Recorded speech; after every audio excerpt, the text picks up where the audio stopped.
Hello, everybody, and welcome to the show. My name is Allie, and I'm at Heart and Soul Connected. Please come by and visit with me. I would love to have you as a subscriber, and I have a lot of live shows as well as taped ones like this one. So, today I want to talk about how to protect your energy with some psychic protection methods that are available to all of us. And some are no-brainers. If you've been doing this for a while, you already know some of these. But for those who are just beginning, this is a way of assisting you in protecting yourself, because it's very important for you to do that. So in today's world, of course, we're very sensitive to the energies that are around us. And there are good energies, bad energies, and not so. Some of them are somewhere in the middle.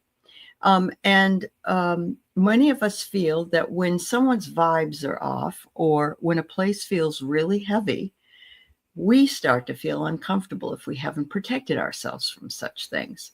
I know in my own life, I do not go to malls anymore. And if I have to, I have a psychic protection that I put around myself so that I don't have to pick up any negative vibrations from other people who are having a bad day, or sending out nasty thoughts as well. Because all of these things, thoughts are things. And we have to remember to be very sensitive to some of that. So psychic protection is very, very important, and it helps keep your energy safe from any negative influences that may be hanging in the air out there.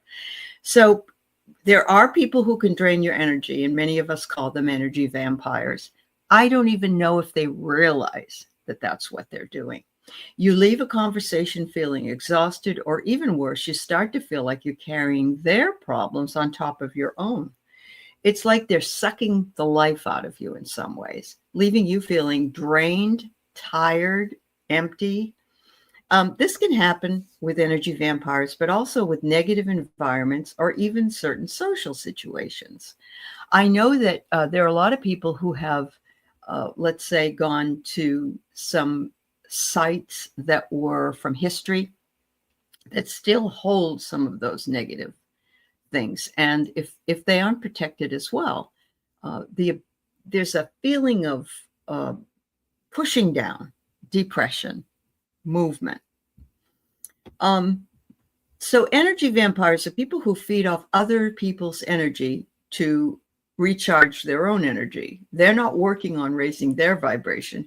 They're working on taking the vibration of others.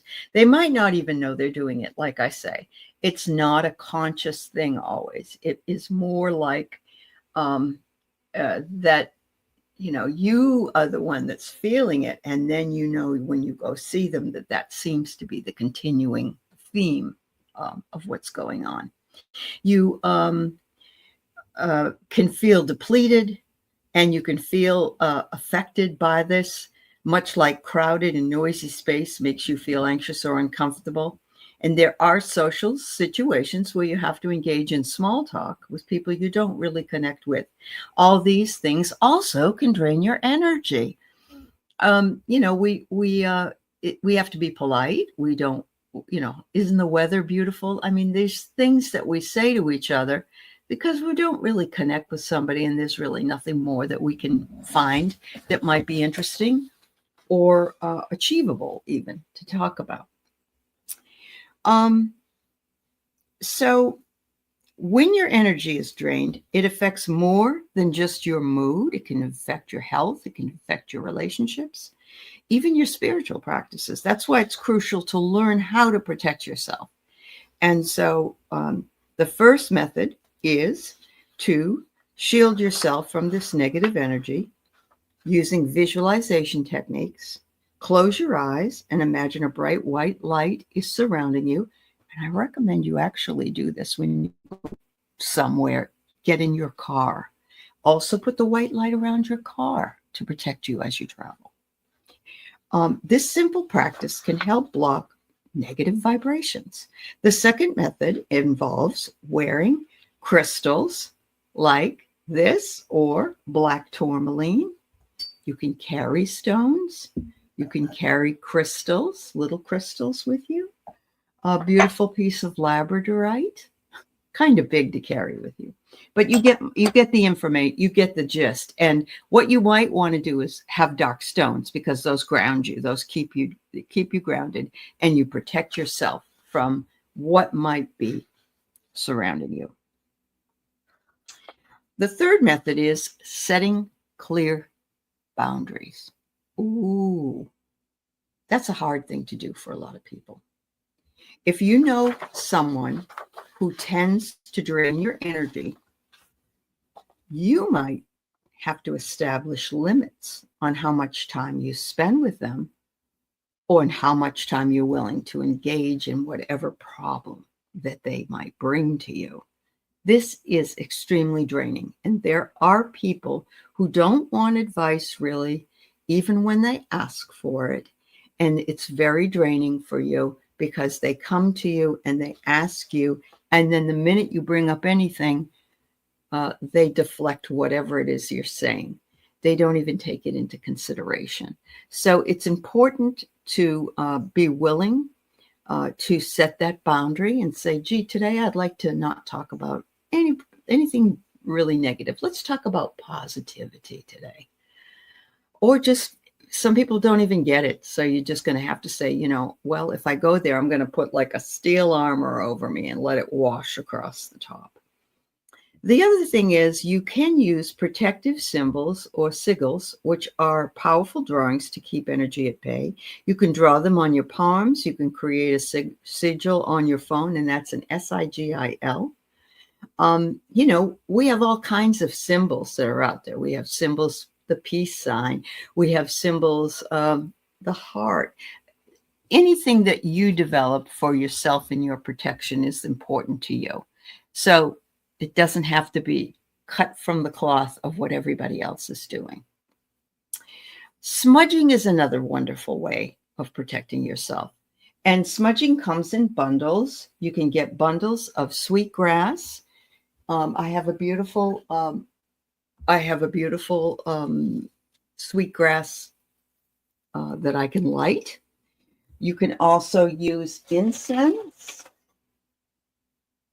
For those of you who don't really do very well with smoke for whatever reason, maybe you have asthma, you can get spray like this Palo Santo spray. You can get smudge spray at different places. And there's also a very beautiful, this is Nag Champa, NAGCHAMP, but you can also get it in the spray form. These things help to uplift your vibration, to keep you protected. And of course, I'm not a scientist, there's no proof, but I can only tell you that if you have meaning behind something and it works for you because you believe it works for you, it's amazing what the brain will believe. Some people have also gone on to put bubbles of wrap protection around themselves. They have devised different ways that they would like to work with the smudge. Some people take the smudge all across themselves. You can do it before you go, but I recommend you do it after you come home. Always take a hot shower with the ions and cleanse yourself if things have been tough at work, or you had a bad altercation with somebody. You can do the same thing with the smudge. You burn the smudge and you just basically put it all around you to provide you with protection and cleansing. Because sometimes we can't avoid things, but we can cleanse afterwards. And that is a form of taking away any kind of negativity. There's a lot of other things you can do around your home, but this was mostly out there in the public, if that's where you have to go each and every day. Visualize yourself having a perfect drive to work, stress-free. Even put not visualization techniques on a podcast, but you can put an uplifting podcast or song on your car radio or DVD, whatever it is you're doing. Sirius, I love Sirius XM. You can do all of those things to help you stay grounded and in the moment, and also protected from the world that's around you. One of the most effective methods is visualization. I recall a time when I was going through a tough period and I felt like I was bombarded by negative energy, and I kept thinking of a protective bubble all around me that it would bounce off. The other idea that I was told that really works is to put a mirror all the way around you. And I don't mean a physical mirror. I mean, you imagine that there's mirrors all around you reflecting the person or the other out there. And so that when negativity comes, when there is an altercation, that person is getting a bounce back from you, from their own kind of negativity. It's very helpful, and it has worked according to some people that I have spoken with. It isn't just blocking out the negativity, but it also provides you with calm and knowing that you can move forward if you're having a day that you're not too thrilled about. So visualization, protective crystals, setting boundaries, using symbols, and smudging are crucial for your personal energy. You're going to like more than one. You're going to like one. You're going to like all. It's got to be your own perspective. But you can look into these types of things in order to do that. A lot of people wear a black tourmaline or a beautiful stone to protect and keep their energy safe and grounded. If you've had experiences with psychic protection or energy draining situations, I'd love to hear about them. Your stories are very important. They help other people. And it's always nice to hear other people's ways of dealing with negativity or negative energy that may encompass their surroundings. Thank you so much again for listening, and like and subscribe, and I will see you next time. Thank you.